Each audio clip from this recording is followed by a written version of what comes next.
আসসালামু আলাইকুম সবাইকে। আশা করি সবাই ভালো আছেন।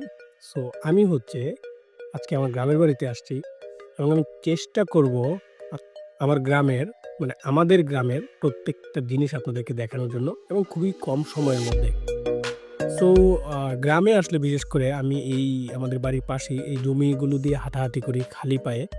কারণ এখানকার যে ঘাসগুলো এবং সকালবেলা যদি হয় তাহলে ঘাসের মধ্যে প্রচুর পরিমাণে শিশির পড়ে থাকে। যেটা খালি পায়ে হাঁটলে আপনাকে অন্যরকম একটা অনুভূতি দিবে। আর যেহেতু আমি আসছি বাড়িতে, সো আমাদের পুকুরটাও টান দেওয়া হচ্ছে, মাছ ধরা হচ্ছে পুকুরে। আর পুকুরে মাছ ধরার এখনকার যে টাইমিংটা, এটা আমরা চেষ্টা করতেছি সম্পূর্ণ মাছ ধরে বিক্রি করে দিয়ে আবার নতুন করে মাছের পোনা ফেলানোর জন্য।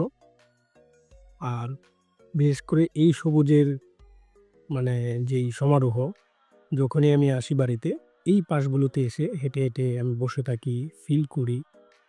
নেচারের সাথে মিশে যাওয়ার চেষ্টা করি। কারণ শহর কেন্দ্রিক যারা বসবাস করে, তারা নিশ্চয়ই জানেন যে শহর থেকে আসলে এই জিনিসগুলো কতটা ভালো লাগে।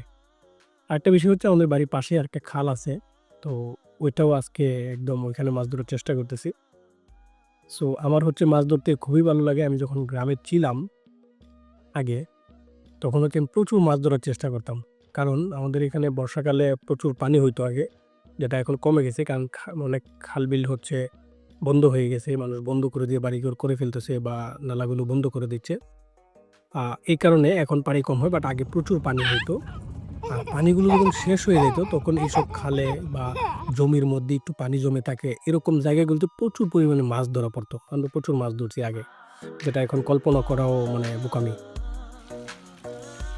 সো আর যেহেতু আমাদের গ্রাম, চেষ্টা করতেছি আমাদের গ্রামের প্রকৃতিটা কিছুটা হলেও আপনাদের দেখানোর জন্য।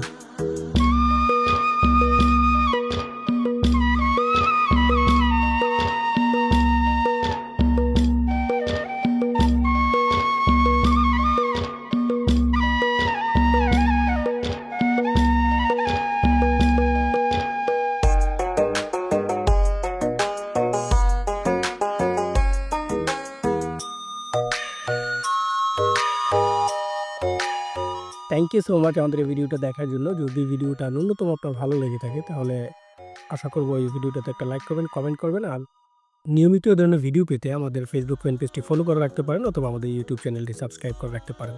Thank you so much. দেখা হচ্ছে পরবর্তী ভিডিওতে। ততক্ষণ আমাদের সঙ্গেই থাকুন। আসসালামু আলাইকুম।